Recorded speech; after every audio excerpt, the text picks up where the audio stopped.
బొగ్గ centre నగరాల్లో ఉన్నటువంటి ఎప్పుడు ప్రార్థనా మందిరం సంఘ కాపురకి సంఘస్థులకి మన ప్రభువైన యేసుక్రీస్తు నామములో నా ఉదయపూర్వకమైన మీకు వందనాలు.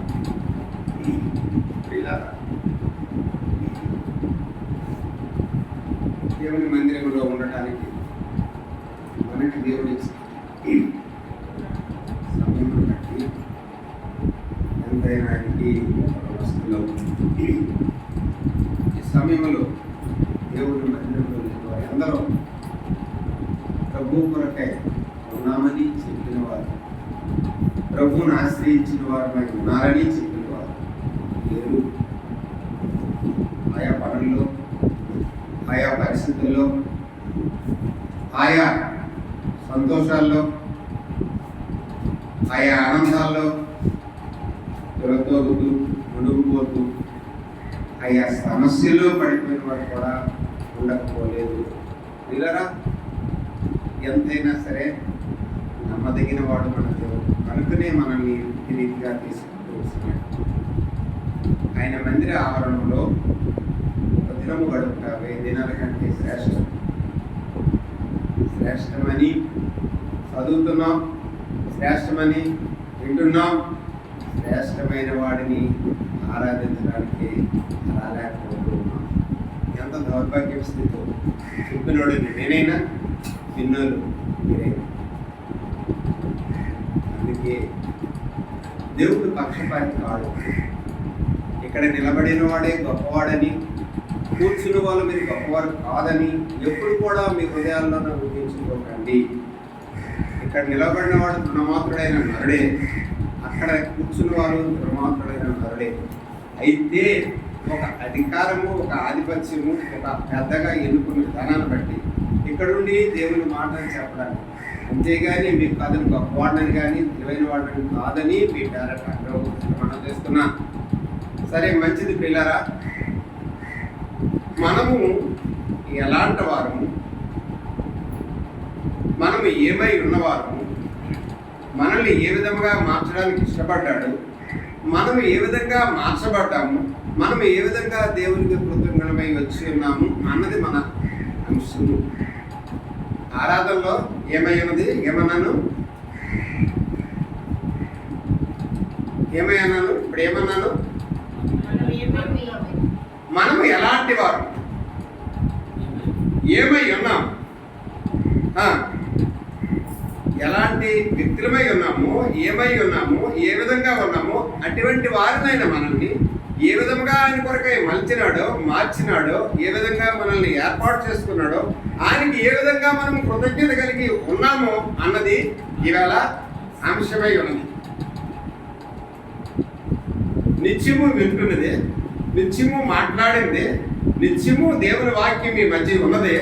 కానీ ప్రభువు నాకిచ్చిన తలాంతులను బట్టి, నాకిచ్చిన ఆలోచనలు బట్టి, నాకిచ్చిన ఆయన జ్ఞానాన్ని బట్టి నేను ఇక్కడ నిలబడ్డం అంటే నా జ్ఞానం కానీ నా శక్తి కానీ కాదు. కానీ ఆయన ఇచ్చిన మాటను బట్టి మనము కొంత సమయాన్ని ఆరాధన కొరకై కేటాయిద్దాం. సమయము 11:10 అయింది. 11 గంటల 10 నిమిషాలు అయింది. ఆరాధన అంటే సమయం మాత్రము 9:30కి సియోను ప్రార్థన మందిరం అంటే 9:30కి ఎవరు రాని రాకపోని సేవకుడు వచ్చి ప్రార్థన చేసేస్తారు. పాటలు 3 పాడతారు. 3 పాటలు అయిన తర్వాత ఆ సమయానికి ఎవరు రాని 3 పాటలు అయిన తర్వాత అది 9:30 ప్రారంభించిన తర్వాత 10:10కే అవని 9:35 నిమిషాలకే అవని పాటలు అయిపోతాయి. వాక్యానికి వెళ్ళిపోతారు. ఎందుకంటే ప్రియులైన వాక్యం గొప్ప, చెప్పండి. వాక్యానికి గొప్ప విలువ ఉంది. ఆ వెలుగుని సద్వినియోగం చేసుకున్నాం. దయచేసి ఫోన్లు సైలెంట్లో పెట్టేయండి.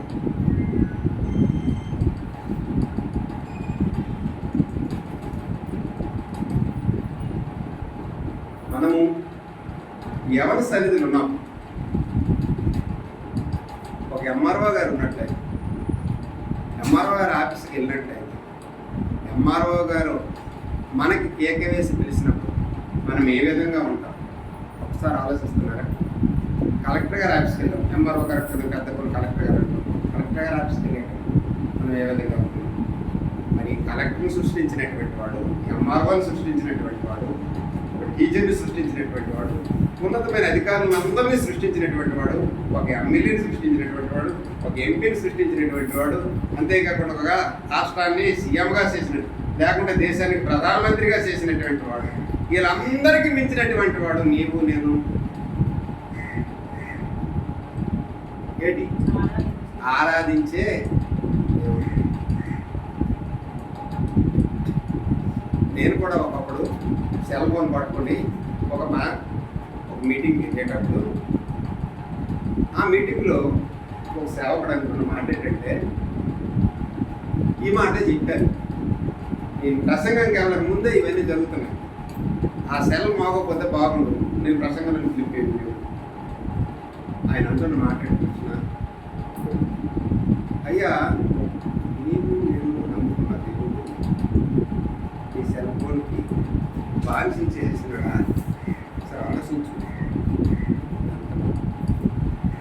కనుక ఏమైనా దేవుని సంగమం నా మనవి నాతో వినమని ప్రభుత్వాన్ని మనం చేస్తున్నాం.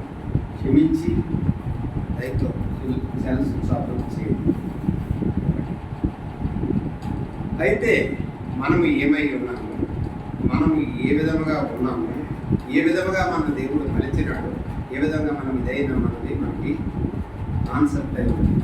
ఈ కాన్సెప్ట్లో శ్రద్ధగా వింటే నాకు దేవుడు ఇచ్చిన తలాస్తుని బట్టి మీకు అర్థమైతే దాని విధంగా ఆరాధన చేస్తే ప్రభువు సంతోషిస్తాడు. తర్వాతను అంగం కూడా సంతోషించేదిగా ఉంటుంది. లేకుంటే అలవాటుగా ఆచారంగా వచ్చి గత దినాల్లో వచ్చాము వెళ్ళిపోయాము. కానీ దినాలు చెడ్డవి. సమయం సద్వినియోగం చేసుకోకపోతే కష్టం. ఇక్కడ తక్కువ జనం ఉన్నారు, పర్వాలేదు. అదే సీఎంలో అయితే ఎక్కువ జనం ఉంటారు. అందరూ ఆరాధన చేయాలని ఆశతో వస్తారు. ఆయా ప్రాంతాలకు 50 రూపాయలు, 60 రూపాయలు, 80 రూపాయలు ఆటో టికెట్లు కట్టుకుని వస్తారు. అందుకు మరి మీ సమయం ఎంతో నాకు తెలియదు. నేను మాత్రం వచ్చి మాత్రం 9:30కి మాత్రం 9:20, 9:05కే బస్సు కరెక్ట్ 9:05కి దింపుతానన్నారు. ఆవిడ 9:05కే దింపినారు. కాశీబుగ్గ ఏంటది స్టేషన్. నేను 7ంటికి ఎక్కాను. కరెక్ట్గా 7ంటికి మడపల్లో ఎక్కాను. నాకన్నా పరిచయ విషయం నిన్న చెప్పారు, తమ్ముడా అలా సెల్లాలా అనేసి. విషయాల్లో తెలిసింది. నేను ఇక్కడికి వచ్చింది 2 సంవత్సరాల క్రితం వచ్చాను.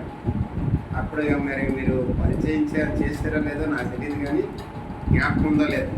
నేను వచ్చేటప్పుడు నేను చెప్పిన వాక్యం ఏమైనా మీకు జ్ఞాపకం ఉందా? నా 2 సంవత్సరాలు అయింది కదా, ఏం వాక్యం జ్ఞాపకం ఉంటుందన్నా?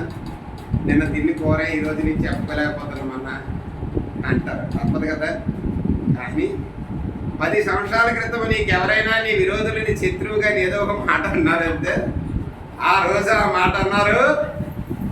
ఈరోజు వాళ్ళ మాకు చూస్తానా? అంతవరకు ఎందుకు? నేనే చూడలేదు. వాక్య పరిచయకి వచ్చినట్టు ఇలారా. అందుకే దేవుడి లేఖనం నిరార్థకం కాదు. రామపత్రికలో అనుకుంటాను, బహుశా 2వ అధ్యాయంలో చూడండి. ఎదుటి వాటికి బోధించి నీవు బోధించుకున్నవా అని ఉంటుంది. రోమాపత్రిక రెఫరెన్స్ చెప్పను, 2వ అధ్యాయం అనుకుంటున్నాను.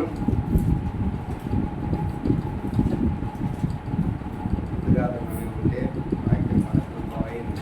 నాకు 1 గంట వరకు సమయం ఇచ్చారు అన్న. 1 గంట దాటితే ఆయన ఏంటంటారు? దొరకలేదమ్మా. కాబట్టి తీర్పు తీర్చు మనుషుడా, తీర్పు తీర్చు మనుషుడా, నీవెవడవైనా సరే నిరుత్తరుడవై ఉన్నావు. దేని విషయంలో ఎదుటివాడిని తీర్పు తీర్చుతున్నావో దాని విషయంలో నీవే నేరస్తుడవని తీర్పు తీర్చుకుంటున్నావు. ఎలాగనగా తీర్పు తీర్చు నీవును అన్ని కార్యమనే చేయుచున్నావు. అది కాదమ్మా. చూడండి, రోమపత్రిక అనుకుంటాను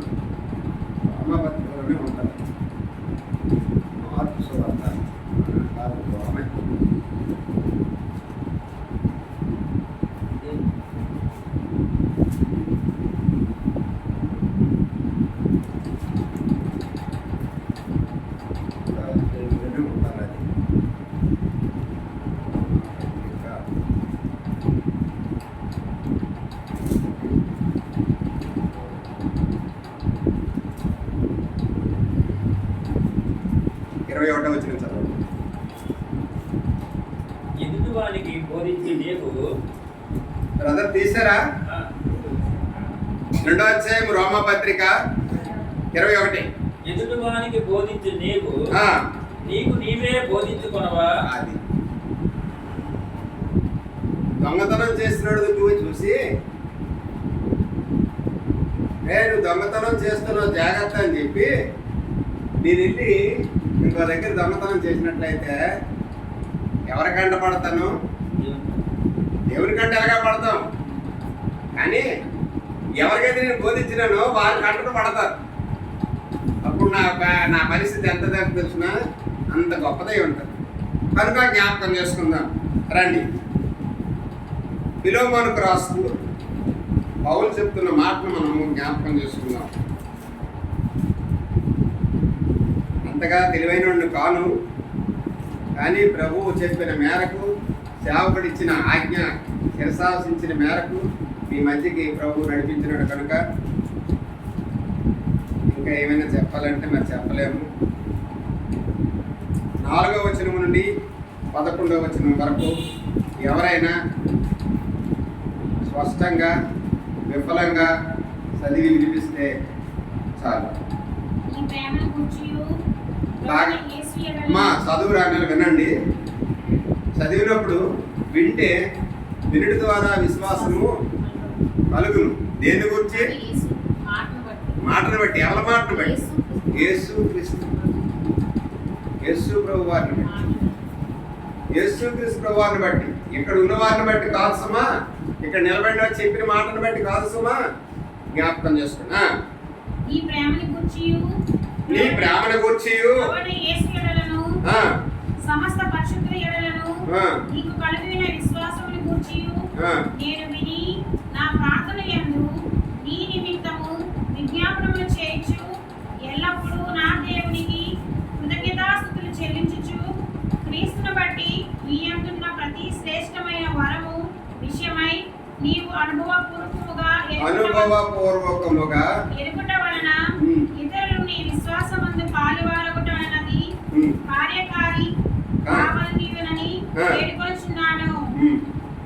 సహోదరుడా, పరిశుద్ధుల హృదయములు నీ మూలముగా విశ్రాంతి పొందినందున నీ ప్రేమను బట్టి నాకు విశేషమైన ఆనందమును ఆదరణయు కలిగెను.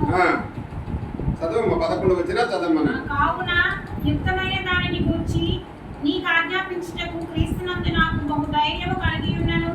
వృద్ధుడను ఇప్పుడు క్రీస్తు యేసు ఖైదీనై ఉన్న పౌలను నేను ప్రేమను బట్టి వేడుకొనుట మరి మంచిదనుకొని నా బంధకములలో నేను కన్న నా కుమారుడగు ఒనేసిము కోసరము నిన్ను వేడుకొనుచున్నాను. అతడు మునుపు నీకు నిష్ప్రయోజనమైన వాడే గాని ఇప్పుడు నీకును నాకును ప్రయోజనకరమైన వాడాయను. దేవుడు మన వినికిడిలో ఈ మాటలను మనకు ఆరాధన కొరకై సిద్ధపరచుకుంటారు. వీళ్ళరా ఇప్పుడు మీరు చదివిన మాట ఏమైనది? లాస్ట్ వచనము, అతడు మునుపు నీకు నిష్ప్రయోజకుడు మైనవాడు. ఇది మీకు ఎలాగ అర్థమవుతుందో కానీ బ్రదర్ గారు మీరు ఇక్కడికి వచ్చేస్తారా, లేకుంటే ఇక్కడైనా వేసుకోండి, పర్వాలేదు కదా. ఇటు వచ్చి ఇక్కడికి వచ్చి మీరు ఇలా వంగుతున్నారు, ఎందుకంటే దాని విషయంలో కిటికీ కూడా వంగుతున్నారు.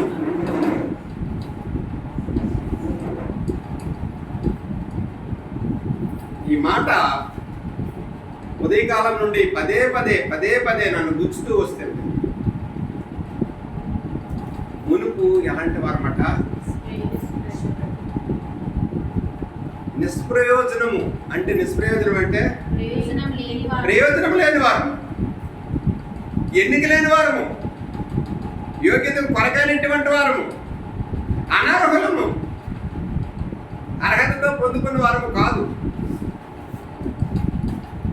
అంటే తండ్రికి మనము ఇష్టమైన వారముగా కాకుండా పరిస్థితి, నిష్ప్రయోజనం, ఏమాత్రం కూడా యోగ్యత లేనిది, ఏమాత్రం కూడా అర్హత లేనిది, ఏమాత్రం కూడా పనికి మారినటువంటి స్థితి. ఈ విధంగా కాక ఇంకొక విధంగా చెప్తే మీకు అర్థమవుతుంది. ఒక తండ్రికి 2 కుమారులు ఉండేటప్పుడు బైబిల్ గ్రంథంలో ఉన్న మాట ఏంటంటే, ఏటైంది, 2 కొడుకుల్లోనా ఒక కొడుకు ఏంటన్నాడు, నా ఆస్తి నాకు ఇస్తే, నా వాటా నాకు ఇచ్చిస్తే నేను వెళ్ళిపోతాను అన్నాడు. వాటా కదా, తండ్రి కాబట్టి, సంపాదించినాడు కాబట్టి, ఇవ్వవలసింది కాబట్టి ఇచ్చినాడు. ఏమయ్యా, తల్లి గర్భంలో పిండముగా రూపింపబడక మునుపు ఎరిగి ఉన్నాడు. దేవుడు నిన్ను నన్ను సృష్టించక మునిపే భూమి మీద పడకముందే ప్రతిష్ఠించుకున్నవాడు.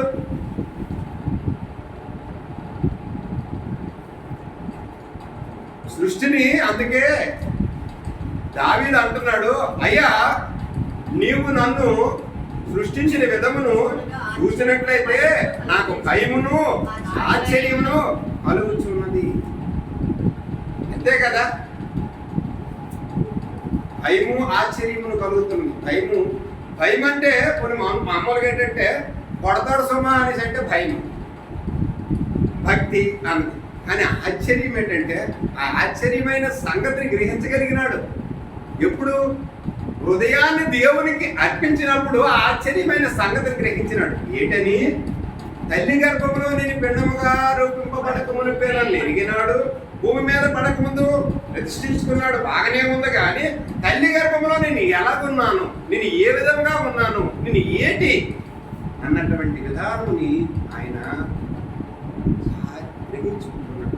ఆశ్చర్యంగా చూస్తున్నాడు. ఆశ్చర్యం కాదండి, తల్లిదండ్రి కలిగిలో పుట్టినటువంటి మనం ఈ ఆకారం ఏంటి, చెవులేటి, ముక్కేటి, నోరేటి, నాలుకేటి, చేతులేటి, కాలేటి, ఏమాత్రం కూడా ఏదైనా ఒక అవయముగా లోటైనట్లయితే దాని నుండి ఎవరు కూడా విడిపించగలిగినటువంటి శక్తి లేదు. అందుకే ఆయనకి ఏ రూపమునికి ఏ పాత్ర కావాలో ఆయన ఏర్పాటు చేసుకున్నవాడు. అందరము ఒకే విధంగా వస్తున్నాం, కానీ ఒక్కొక్కరు ఒక్కొక్క విధముగా ఆయన. ఇప్పుడు ఆరాధన కొరకే వచ్చిన నీవు, సంఘములో ఒక అంగముగా ఉన్నట్టు వాడమైన నీవు, ఉన్నట్టు దానమైన నీవు, నీకు నన్ను ఏ విధముగా మార్చాలని ఉద్దేశంలో ఉన్నాడు.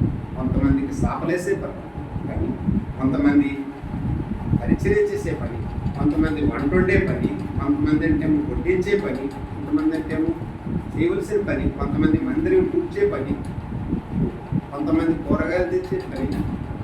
ఒకటి కాదండి, ఒకటి కాదు. ఏప్రిల్లో ఏది ఏప్రిల్ అంటే హైదరాబాద్ అన్న భక్సింగ్ అనగా సహవాసం. కొంతమంది సేవకులు వచ్చాక వస్తుంటారు, ఎందుకంటే పెద్దది తర్వాత అంటే మరి ఇప్పుడు ఎలా ఉందని మనకు తెలియదు కదా. అప్పట్లో అన్న ఫిబ్రవరి సాంబార్ అంటే గొప్పదన్న, ఇంకేం మాట్లాడలేదు. అప్పుడు అన్నట్టు ఎవరు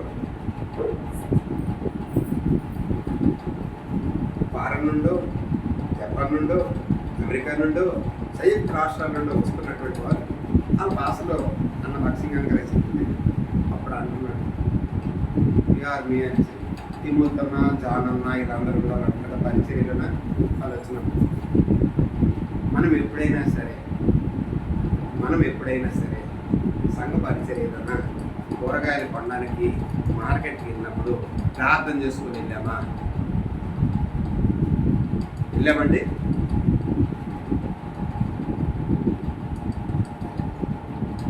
అన్నాళ్ళకి చెప్పిన తర్వాత వెంటనే ప్రార్థన చేశారండి, ప్రభువా మేము మార్కెట్కి వెళ్తున్నాం, మాకు కావాల్సిన సరుకులు, మాకు వగైరా ఏదైతే ఉందో మాకు అన్నిటినీ సమకూర్చలాగిన సహాయం చేయి. జ్ఞాపకం చేసుకోండి, ఇది ఎన్నో ప్రార్థన అమ్మా, గట్టి చెప్పండి, పర్వాలేదు. ఇప్పుడు ఎవరు లేము, తప్పేటి రాదు. ఇది మొదటి ప్రార్థన అయిందట, రెండోసారి నేను ఇవాళ 3 అయినా సరే మేము అక్కడ రెండోది వెళ్ళారట. వెళ్ళిన తర్వాత ఏం చేశారు తెలిసిన, కూరగాయలు చూసేటప్పుడు ఆ కూరగాయలన్నీ చూసిన తర్వాత కూరగాయల నుంచి వచ్చిన తర్వాత కట్టగట్టేసాడు అమలు పెట్టి, ప్రభా ఇవి నువ్వు ఏర్పరిచినవి, ఇవి నీ ప్రజల కొరకైనా సిద్ధపరిచిన పరికరాలు, వీటిని తీసుకెళ్తుండగా మార్గ మధ్యలో ఎటువంటి ఆపదలు వాటెళ్ళకుండా అక్కడికి సమకూర్చు. ఎక్కడికి? మందిరానికి సమకూర్చు. అంటే ఎక్కడ మూడో ప్రార్థన, అమ్మలు అక్కలు ఉన్నారు కదా సిస్టర్స్, వారి కత్తిపేట పట్టుకుంటాడు. ప్రభువా, నువ్వు దయచేసినటువంటి ఈ సామగ్రిని మేము ప్రార్థనాపూర్వకంగా ప్రారంభించి కట్ చేస్తున్నాం, సహాయం చేయండి. ఇది మూడో ప్రార్థన. నాలుగో ప్రార్థన, అయ్యా నీ ప్రజలు ఈ సిద్ధపరిచారే, ఇది నేను వంటపూర్వకంగా నాకు అప్పచెప్పినావు కాబట్టి నేను నీ నామంలోన ప్రార్థన చేసి దీన్ని పరిశుద్ధపరచలాగన, నా హస్తాన్ని దీవించలాగన, అనేక మంది తిని తృప్తి పొందలాగన నువ్వు సహాయం చేయి. ఎవరిది ప్రార్థన? పరిచర్య చేసే, వంట పరిచర్య చేసే. ఎన్నైనా ప్రార్థన? 4 ప్రార్థనలు అయింది. ఇంకా మీరు చెప్పండి, మీరు ఆడపిల్లలు చెప్పేస్తారు, గొప్ప స్పీడ్ చెప్తారు, ఎందుకంటే మరి చేసిన కాబట్టి సెపరేట్ చెప్తారు. కానీ ఇది 4 ప్రార్థనలు అయింది. తర్వాత అయిపోయింది. సాంబార్ తీసుకొచ్చిన తర్వాత అంటే బకెట్ పెద్ద అండాలతో దించుతారు. ఎంతమంది అనుకున్నాం? 60,000 మంది అట. ఎంతమంది? 60,000 మంది అట. అక్కడ బకెట్ పెద్ద ట్రాంపులతో దింపుతారు. అక్కడ అన్న తిమోత, అన్న జాన్, అన్న మనోహరన్, అన్న పేటర్. ఇదేనా ప్రార్థన? 5వ ప్రార్థన అయిందా? 5 ప్రార్థనలు అయినాయి. తర్వాత పరిచర్య తీసుకెళ్ళినాం. ఎవరు తీసుకెళ్తారు? పరిచర్య చేసిన పరిచారకులు తీసుకెళ్తారు. ప్రభా, నీవు నాకు అప్పచెప్పినావు బకెట్, ఈ బకెట్లో ఉన్నదాన్ని నేను సమృద్ధిగాను సంఘాన్ని మొత్తాన్ని సరిపడినట్లుగాను సహాయం చేయడానికి సహాయం. ఇదేనా ప్రార్థన? 6వ ప్రార్థన అయిపోయింది. అందరికీ వడ్డించిన తర్వాతను యేసునామములోన అందరూ తృప్తి పొందేలాగా సహాయం చేయి ప్రభువా అని ఎన్ని ప్రార్థనలు? 7 ప్రార్థనలు. ఈ 7 ప్రార్థనల్లోన చేసినటువంటి అద్భుతము, ఆశ్చర్య కార్యము, మహత్కార్యము హెబ్రోనులో దాగి ఉంది సుమా అన్నాడట. ఎవరు పోయినారటండి ఇంతమంది కూడా. అందుకే అన్న బాక్సింగ్ గారి సహవాసం అంటే చాలా. ఒక దినానట ఇలా వస్తుండగా అన్న చూస్తున్నారట, చూడండి 60,000 మందిలోన ఎవరు ఏ విధంగా చేస్తున్నారో తెలియదు. దైవ సంబుద్ధుడు కాలుతో స్థాపన అన్నాడట. కాలుతో స్థాపనే ఇలాగ అన్నాడట ఒక వ్యక్తి, ఎవరో తెలియదు. అరగేట్టి వచ్చాడట, తమ్ముడు లేదు అనేసి పరిచర్య కొద్దు. ఈ దినాన కానీ ఒకవేళ కానీ ఒక సహోదరుని కానీ ఆ విధంగా అన్నట్లయితే ఆ సహోదరుడు మరి రేపు రాడు, ఆ సహోదరుడు మరి రేపు రాదు. ఇంకొక మంచి మాట చెప్పనా, ఎందుకంటే మీరు కూడా బాక్సింగ్ గారి జీవితము చరిత్రను చదివే ఉన్నారు, చదవకుండా లేరు. ఫిబ్రవరి సహవాసంలో ఉన్నవారు ప్రతి ఒక్కరు కూడా చదువుతారు. అన్న బాక్సింగ్ గారట పెద్ద మీటింగులు పెట్టారట. పెట్టిన దగ్గర ఆయన అంటేమో డిఎస్పి. ఏంటి డిఎస్పి అంటే? District superintendent of police. ఒక డిఎస్పి గారు ఆయనకి ఏటన్నాడట తెలిసిన? ఆయన అన్నాడట, అన్న నేను పరిచర్య చేయాలని ఉందన్నా అన్నాడట. ఏటనేసి? నాకు ఈ దినాన్ని సెలవన్నా, ఎలాగైనా పరిచర్య చేయాలా? ఓకే కూడా సరే మంచిది అనుకుని ఎలాగ వెళ్ళిపోతారనంట. మాట్లాడటము ఎలా కాకుండా ఇలా వెళ్ళిపోతుంటాడట. ఆ సమయంలోన సరే తమ్ముడా, నువ్వు పరిచర్య చేయాలనుకున్నావు కదా, అదో చెప్పుల స్టాండ్ ఉంది, చెప్పుల స్టాండ్ దగ్గర నీ పరిచర్య ఏంటి అంటే, నా పరిచర్య ఏంటి లేదు, ఉందను పరిచర్య ఏంటి లేదు, చెప్పులు వస్తాయా తీసుకొస్తారా చంట జాగ్రత్త. పిల్లరా తెల్లవారి 8:30 నుండో ప్రారంభమైన పరిచర్య 10 అవుతుందట, 11 అవుతుందట, 12 అవుతుందట. అమ్మ ఆకలేస్తుందట. ఎవరికి? ఈయన ఎవరు? ఒక డిస్ట్రిక్ట్ సూపరింటెండెంట్ ఆఫ్ పోలీస్. ఆకలేస్తుంటే అక్కడ ఉప్మా టిఫిన్ పెడతారు, ఉప్మో లేకపోతే ఏదో ఒకటి పెడతారు, అసెంబ్లీ ఏదో. అది తినేసి గమనం వచ్చేస్తున్నాను చూడకుండా అనుకోండి. వెళ్ళాడు గబగబా వెళ్ళేటప్పటికి గమనమనండి ఆ ప్లేటు వేసుకొని గబా గబా గబా గబా తింటున్నాడు.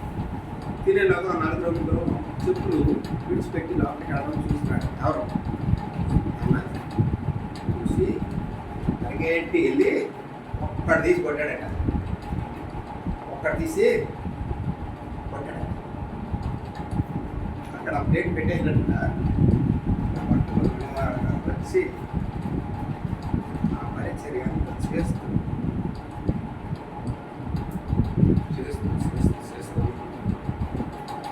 ఆ సమయం మొదలుకొని 2:30-3 గంటల వరకు కూడా కదలకుండా అక్కడే ఉన్నాడట. ఎవరు? ఆయన అధికారం ఏంటి? తర్వాత అంత పరిచయం అయిపోయిన తర్వాత జరిగిపోయిన తర్వాత వెళ్ళాడట. ఎవరు వెళ్ళారు?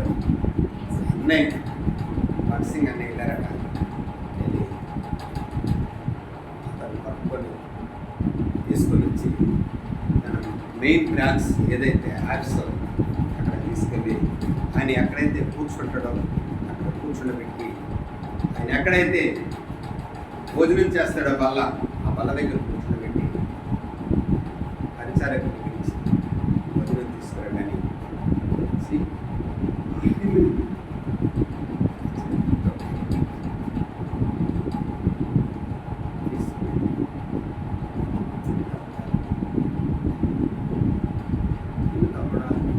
కుడుపుడే అన్నట. తల్లి కానీ కుమారి కుడుకున్నట్టు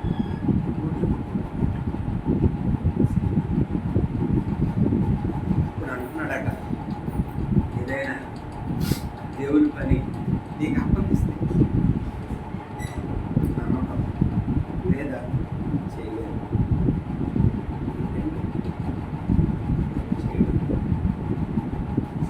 ఎందుకో తెలిసిన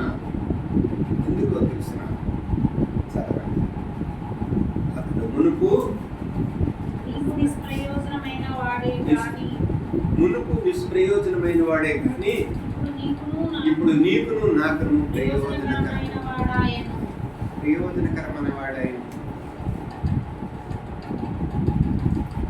నీవు అప్పగించిన దాన్ని ఏ విధంగా చేస్తున్నావు? నీవు చేసిన పని ఒకానొక దినాన్ని దావీదు అంటాడు, అయ్యో నేనెంత దౌర్భాగ్యుడిని, ఇట్టి మరణము నుండి లోనకు నా శరీరమును విడిపించగలనని వాడు ఎవడు? పాపము చేతను అపరాధముల చేతను సచ్చిన వారమైన మనలను క్రీస్తుతో కూడా బ్రతికించుట కొరకే ఆయన ఇష్టపడ్డాడు.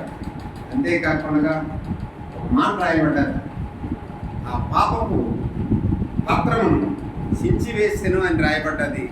కొలస్సీలకు రాసిన పత్రిక అనుకుంటాను, చూడండి ఒకసారి. కొలస్సీలు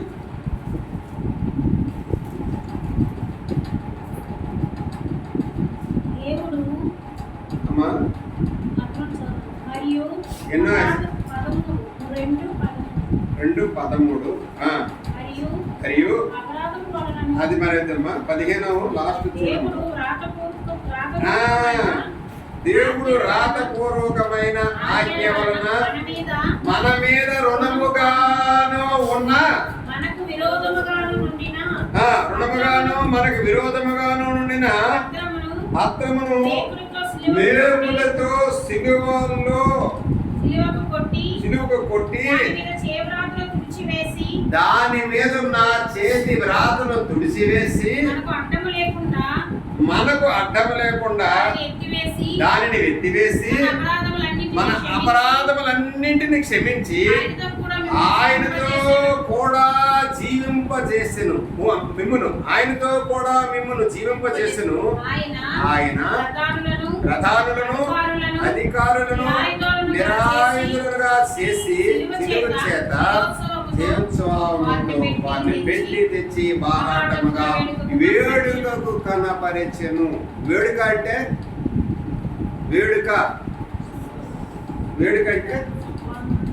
వేడుకంటే సంతోషం.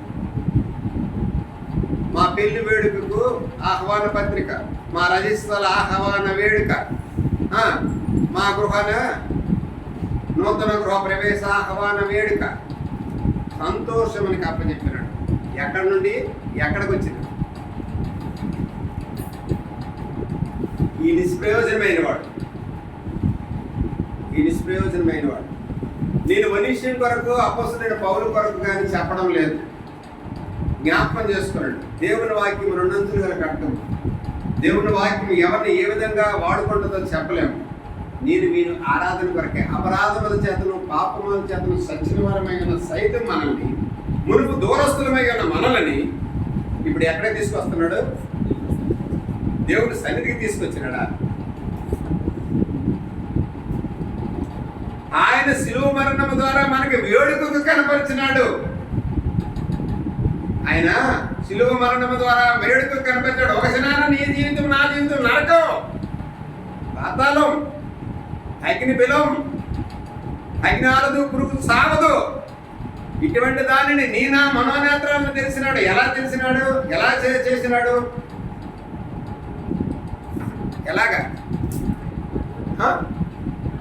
ఆయనని మనము అంగీకరించడానికి ఎలాగ చేసినాడు?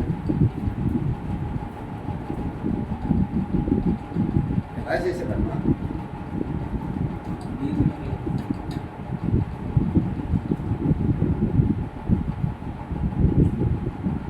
ఒకటో అధ్యాయం 15వ వచనం చదవండి. కొలస్సీలకు రాసిన పత్రిక.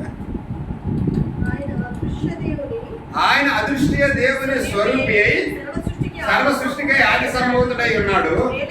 ఏలయనగా ఆకాశమందునియు భూమియందునియు దృశ్యమైనవి గాని అదృశ్యమైనవి గాని సింహములైనను ప్రభుత్వములైనను అధికారములైనను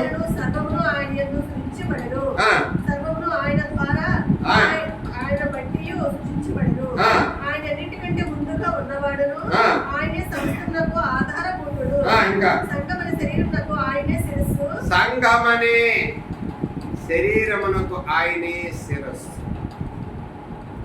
ఎక్కడోటోడిని ఎక్కడ తీసుకొచ్చినాడు? ఈ సంఘంలో నువ్వు తీసుకొచ్చినాడు. మునుపు ఎక్కడున్నాడు? దూరస్తుడు. మునుపు ఎక్కడోటము? దూరస్తుడు. మీకు ఇంకా కావాలంటే, ఇంకా తేటగా కావాలంటే రాయబడి ఉంది.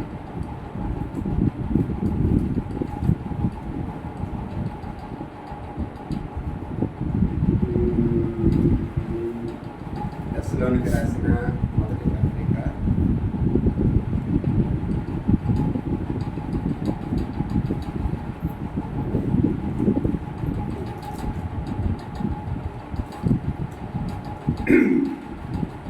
5వ అధ్యాయం 9వ వచనం చదవండి.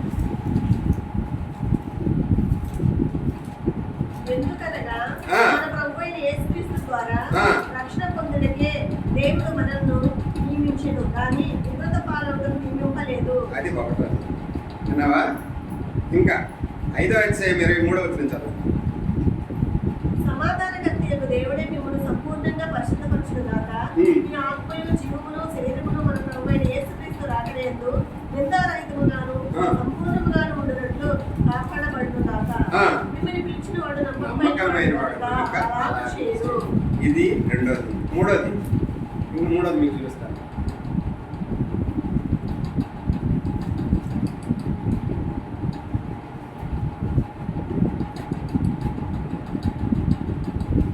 నాలుగవ అధ్యాయం.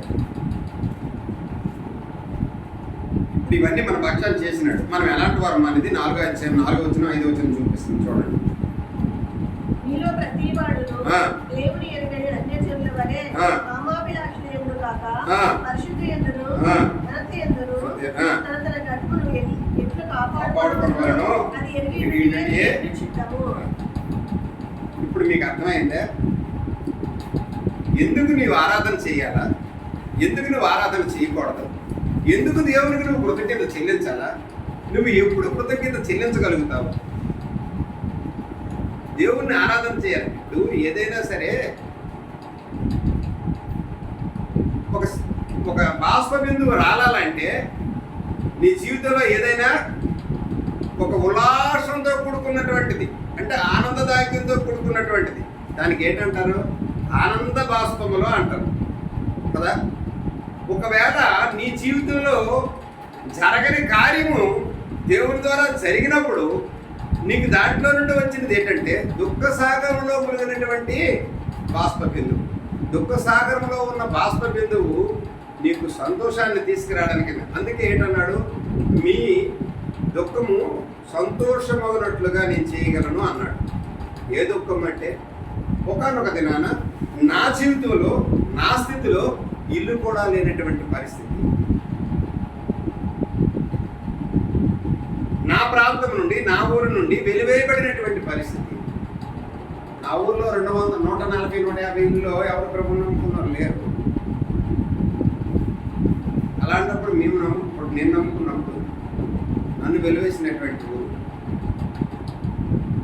ప్రియులారా, ఎందుకు మీకు చెప్తున్నానంటే మునుపు నిష్ప్రయోజనమైన వాడు,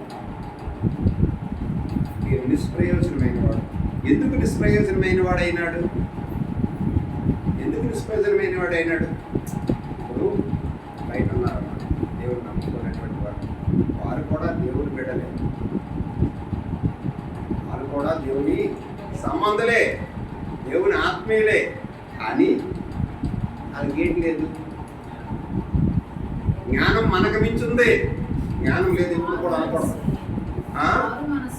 అది మారు మనసు లేదు. అందుకే ఎదురు రాసిన పత్రికలు అంటాడు ఏంటని, మారు మనసుకు తగిన ప్రతిఫలము, మారు మనసుకు తగిన ఫలము పొందండి. దేవుని నమ్ముకున్న వాడమైన నీవు, నమ్ముకున్న దానమైన నీవు ఒక మాట దారి వెంబడి వెళ్ళినట్లయితే ఎవరో పడిపోయినట్లయితే అయ్యయ్యో ఎవరో డబ్బులో పడిపోయినాయి అని తీస్తాం. అవి తీసి ఒక శవం చూసి ఆత్మీయురాలకు ఆత్మీయుడు అయినట్లయితే అయ్యో ఎవరు పోగొట్టుకున్నారో, ఏ విషయం అనుకున్నారో ఎందుకో అని ఊహిస్తాం. అదే నీ ఆత్మ విశిక్షణ లేనివాడు అయినట్లయితే, ఆత్మ విశిక్షణ లేని దానం అయినట్లయితే దాన్ని ఏం చేస్తావు? ఎవరో. అందుకే మారు మనసు, ఆత్మానుసారమైన మనస్సు దేవునికి ఇష్టం. ఆత్మానుసారమైన మనసు జీవమును సమాధానమునయ్యున్నది. మునుపు దూరస్తుడు, నిష్ప్రయోజకుడు, ఏమాత్రం కూడా యోగ్యత లేనివాడు, దొంగవు, దోసుకున్నవాడువై ఉన్నావు. ఇప్పుడు మీకు మెయిన్ సబ్జెక్ట్కి వస్తాను. ఒలీషియం దగ్గర ఎవరున్నారు? ఫిలోమోన్ దగ్గర ఎవరున్నారు? ఎప్పుడున్నాడు? 1వ వచనం చూడండి, 2వ వచనం, 3వ వచనం, 4వ వచనం అంటాడు కదా, నా ప్రార్థన యందు నిమిత్తమును కాకుండా ఇక్కడ 17వ వచనం చూడండి. కాబట్టి నన్ను నీతో పాలివాడిగా ఎంచిన యెడల నన్ను చేర్చుకున్నట్టు అతన్ని చేర్చుకొనుము. అది అంటే ఈయనేమై ఉన్నాడు? ఫిలోమోను దగ్గర దోసుకున్నవాడుగా ఉన్నాడు. ఒక దినాన ఎవరు? ఒనేసిము. ఒకనొక దినాన నా జీవితంలో దేవునికి ఇష్టం లేనటువంటి కార్యాలు చేసి లోకంలో తిరిగి ఇష్టానుసారంగా చేస్తూ ఎటుబడితోటి తిరుగుతూ ఒక మార్గాన్ని ఎంచుకొనక, ఒక నిదానాన్ని ఎంచుకొనక, ఒక పద్ధతిని ఎంచుకొనక ఉన్నటువంటి మన స్థితిని, మన గతిని ఒకనొక దినాన క్రీస్తు సువార్త ద్వారా నిన్ను నన్ను రక్షించినాడు. ఎవరు? దేవుడు. రక్షించినటువంటి వ్యక్తిగా ఉన్నప్పుడు ఇంక రూఢిగా ధైర్యంగా గట్టిగా చెప్పాలంటే విగ్రహారాధనతో పతనమైపోయిన మన జీవితాన్ని,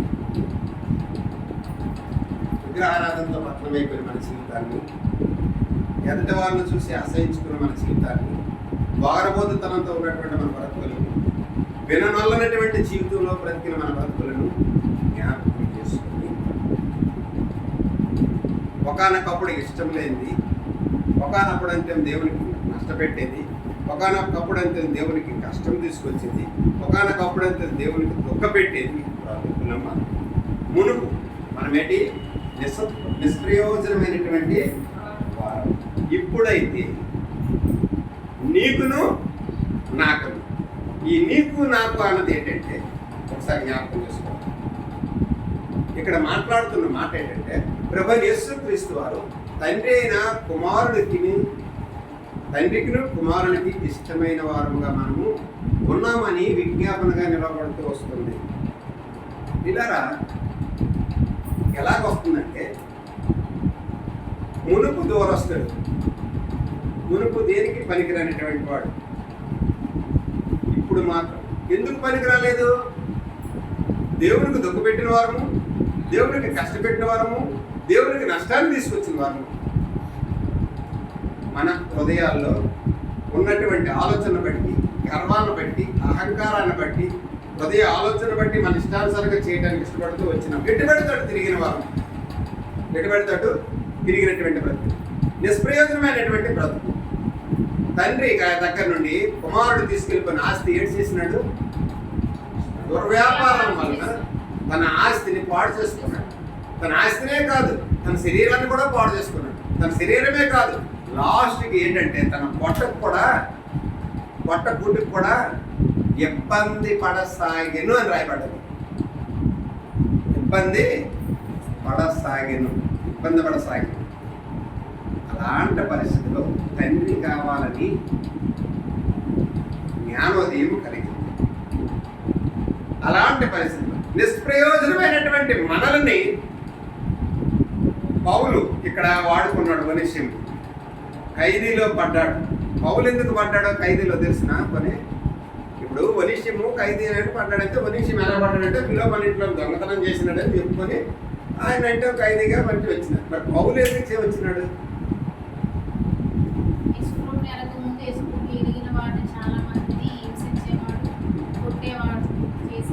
కొట్టినప్పుడు తిట్టినప్పుడు ఆయనకి మరి ఖైదీ ఎందుకమ్మా? లోకంలో ఉన్నాడికి మరి ఇంకేట అక్కర్లేదు. దొంగతనం చేసుకున్నాడంటే ఇతరుడికి దొంగతనం చేసుకుని పోతున్నాడు, దొరికింది కదా ఖైదీ, లేకుంటే లేదు. యేసు ప్రభు సువార్తను సాటిస్తున్నాడని, యేసు ప్రభు ద్వారా కొన్ని అద్భుత కార్యాలు జరిగిస్తూ వస్తున్నాడని కాబట్టి ఆయనకి సిలువ వేసినాడు.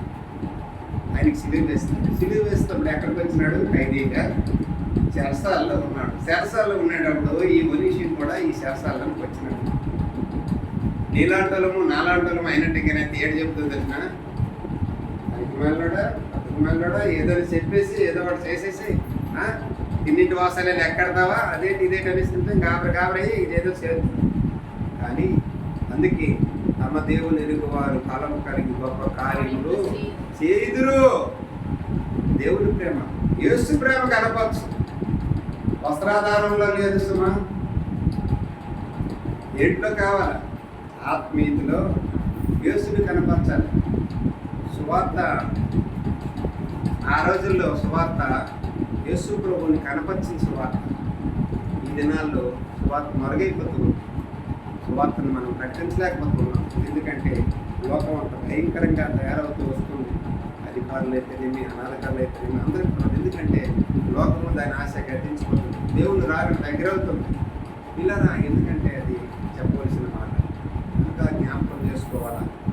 నాకు సమయం అవుతుంది, మీరంటేమో గేటంతా పెట్టుకుంటాం, నాకైతే ఉపయోగం ఉంది.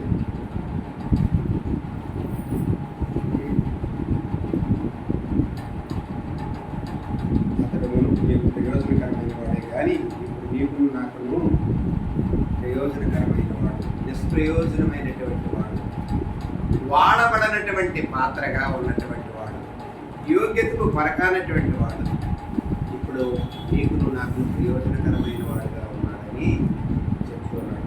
ఇప్పుడు నీవు నేను ప్రయోజనకరమైన వాడవుతాను, ప్రయోజనకరమైన దాని ఉన్నట్లయితే నీకు కూడా ఆరాధన చేసినట్లయితే ఆయన నమ్మదగిన వాడు. నువ్వు విశ్వసిస్తూ ఉన్నావా? రాతపూర్వకంగాను ఆయన చేతి రాతతో మనల్ని మన పాపాలను తెలిసివేసినాడని గుర్తిరిగిన దానిగా గుర్తిరిగిన వాడు ఉన్నావు కదా. మరి నీ పక్షాలు చేసినటువంటి ఆ గొప్ప కార్యాన్ని ఎందుకు గుర్తించుకో?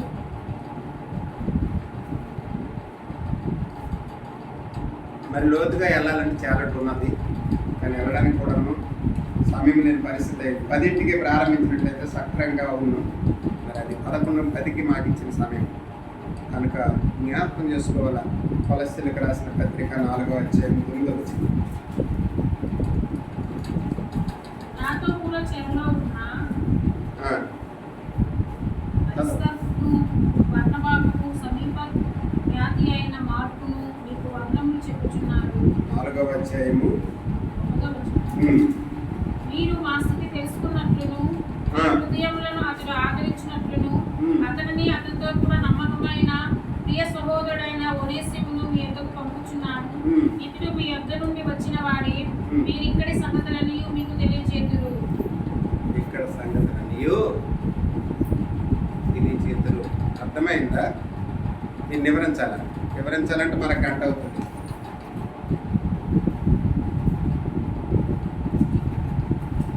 మీరు మా స్థితి తెలుసుకున్నట్టు మీ హృదయములను అతడు ఆదరించినట్లు అతనిని అతనితో కూడా నమ్మకమైన ప్రియ సహోదరుడైన ఒనేసిమును మీ వద్దకు పంపుచున్నాను. అయ్యా, సరిచేసినాడు, వాక్యముతో సరిచేసినాడు. ఇప్పుడు ఎక్కడ పంపుతున్నాడు?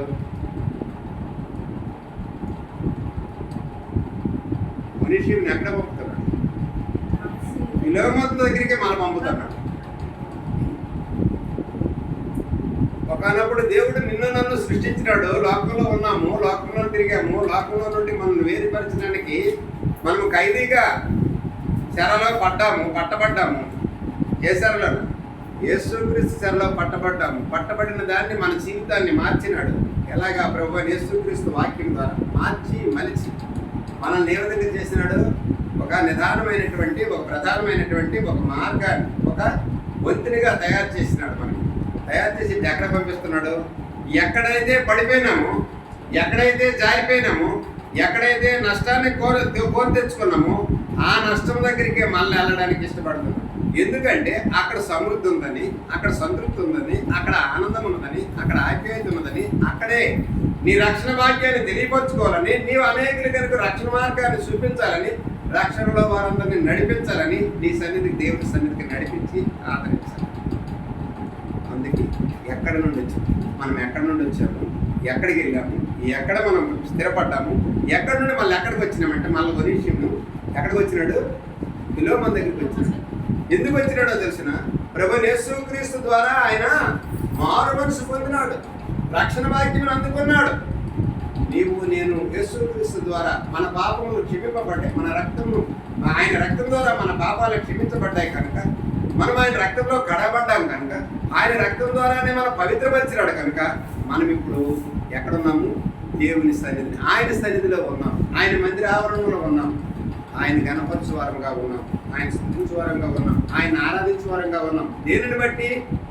ఆయన మన పక్షాన చేసినటువంటి పాప క్షమాపణ నిమిత్తమును బట్టి, ఆయన మన పక్షాన్నంటే వ్రాతపూర్వకంగా మన పాపాలను తీసివేసి మనల్ని పవిత్రపరిచి మనల్ని ఆదరించినాడు కాబట్టి.